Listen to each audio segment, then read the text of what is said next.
ಸ್ನೇಹಿತರೆ, MK Nagaraj YouTube ಚಾನಲ್ಗೆ ಸ್ವಾಗತ. ನಾನು ನಿಮ್ಮ MK ನಾಗರಾಜ್.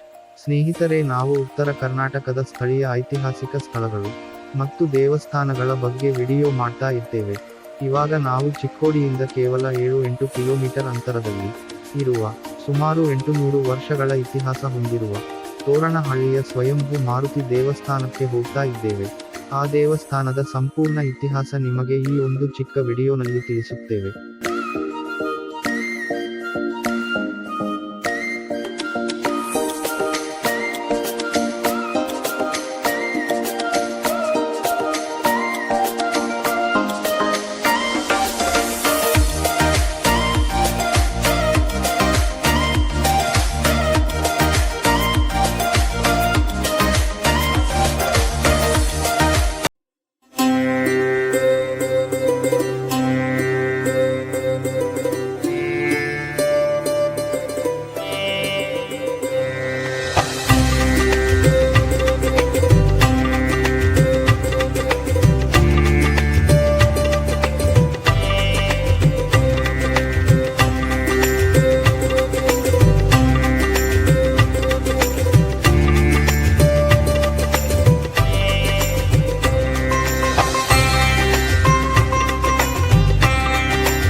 ಸ್ನೇಹಿತರೆ, ಈ ಮಂದಿರಕ್ಕೆ 800 ವರ್ಷಗಳ ಇತಿಹಾಸ ಇದೆ.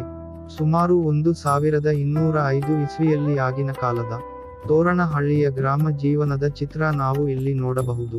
ಗ್ರಾಮದ ಬದಿಯಲ್ಲಿ ಒಂದು ಹಾವಿನ ಹುತ್ತ ಇತ್ತು. ಅದರ ಮೇಲೆ ಕಾಡ ಆಕಳುಗಳು ದಿನಾಲು ಬಂದು ಹಾಲು ಎರೆಯಲು ಪ್ರಾರಂಭಿಸುತ್ತವೆ. ಕೆಲವು ದಿನಗಳು ಹೀಗೆ ಕಳೆದ ನಂತರ ಆಕಳುಗಳು ಹಾಲು ಕೊಡುವುದನ್ನು ನಿಲ್ಲಿಸುತ್ತವೆ. ಈ ವಿಷಯ ತಿಳಿದ ಗ್ರಾಮಸ್ಥರು ಅದರ ಹಿಂದೆ ಹೋದಾಗ ಆ ಹುತ್ತದ ವಿಷಯ ತಿಳಿಯುತ್ತದೆ. ಆವಾಗ ಆ ಹುತ್ತವನ್ನು ಗ್ರಾಮಸ್ಥರು ಅಗೆಯಲಿಕ್ಕೆ ಪ್ರಾರಂಭ ಮಾಡುತ್ತಾರೆ. ಅಲ್ಲಿ ಹುತ್ತವನ್ನು ಅಗೆಯುವಾಗ ದುಂಡಾಕಾರದ ಹೊಗೆ ಮತ್ತು ಬೆಂಕಿಯ ಕಿಡಿಗಳು ಹೊರಹೊಮ್ಮುತ್ತದೆ.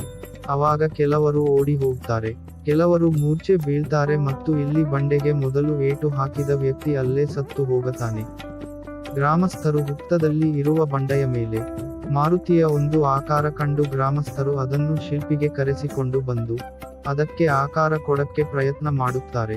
ಆವಾಗ ಶಿಲ್ಪಿ ಒಂದು ಏಟು ಹಾಕಿದ ನಂತರ ಆ ಬಂಡೆಯಿಂದ ರಕ್ತಸ್ರಾವ ಆಗುತ್ತೆ. ಆವಾಗ ಗ್ರಾಮಸ್ಥರು ಭಯಭೀತರಾಗಿ ಊರಿನ ಒಬ್ಬ ಜಂಗಮನ ಮುನಿಯನ್ನ ಆ ಸ್ಥಳಕ್ಕೆ ಕರ್ಕೊಂಡು ಬಂದು ವಿಷಯವನ್ನು ತಿಳಿಸುತ್ತಾರೆ. ಆವಾಗ ಜಂಗಮ ಮುನಿಗೆ ಅಲ್ಲಿ ಒಂದು ದೈವಿ ಶಕ್ತಿ ಇದೆ ಎಂದು ತಿಳಿಯುತ್ತದೆ. ಅವರು ದೈವಶಕ್ತಿಗೆ ಪ್ರಾರ್ಥನೆ ಮಾಡ್ತಾರೆ. ಆವಾಗ ಅಲ್ಲಿ ಒಂದು ಆಕಾಶವಾಣಿ ಆಗುತ್ತೆ. ಆ ದೈವಶಕ್ತಿ ಬೇರೆ ಯಾವುದೂ ಅಲ್ಲ, ಅದು ರಾಮನ ಭಕ್ತ ಹನುಮಂತ. ಆವಾಗ ಜಂಗಮ ಮುನಿ ಆಗಿರುವ ತಪ್ಪನ್ನು ಕ್ಷಮಿಸಿ ಎಂದು ದೈವಿ ಶಕ್ತಿಗೆ ಪ್ರಾರ್ಥನೆ ಮಾಡುತ್ತಾರೆ. ಅಲ್ಲಿಂದ ಸ್ವಯಂಭೂ ಮಾರುತಿಯನ್ನು ಪೂಜೆ ಮಾಡೋದಕ್ಕೆ ಪ್ರಾರಂಭ ಮಾಡುತ್ತಾರೆ. ಪ್ರತಿದಿನ ಸೀತಾಳಬಾವಿಯಿಂದ ನೀರು ತಂದು ಬೆಳಿಗ್ಗೆ ಸಂಜೆ ಪೂಜೆ ಮಾಡುವುದಕ್ಕೆ ಪ್ರಾರಂಭ ಮಾಡುತ್ತಾರೆ. ನಂತರ ಗ್ರಾಮಸ್ಥರಿಂದ ಇನ್ಮುಂದೆ ಯಾವುದೇ ಹಿಂಸಾಚಾರ ಆಗದಂತೆ ಶಪಥಗೈದು ಅಲ್ಲಿ ಗ್ರಾಮಸ್ಥರಿಂದ ಹಾಲು ಕೊಡವನ್ನು ತರಿಸುತ್ತಾರೆ ಮತ್ತು ಊರಿನ ಸೀಮೆ ಸುತ್ತ ಅದನ್ನು ನೀರಿನಲ್ಲಿ ಮಂತ್ರಿಸಿ ಸುರಿಸುತ್ತಾರೆ. ಅಲ್ಲಿಂದ ಇಲ್ಲಿಯವರೆಗೆ ಪ್ರತಿ ವರ್ಷ ಮಹಾಶಿವರಾತ್ರಿಯ ದಿನ ಗ್ರಾಮಸ್ಥರು ಸ್ವಯಂಭೂ ಮಾರುತಿ ದೇವರ ಪಲ್ಲಕ್ಕಿ ಮೆರವಣಿಗೆ ಮತ್ತು ಗುಗ್ಗಳಿ ಕಾರ್ಯಕ್ರಮ ನಡೆಸಿಕೊಂಡು ಬರುತ್ತಿದ್ದಾರೆ. ಇದು ತೋರಣಹಳ್ಳಿಯ ಸ್ವಯಂಭೂ ಮಾರುತಿ ದೇವಸ್ಥಾನದ ಒಂದು ಚಿಕ್ಕ ಇತಿಹಾಸ.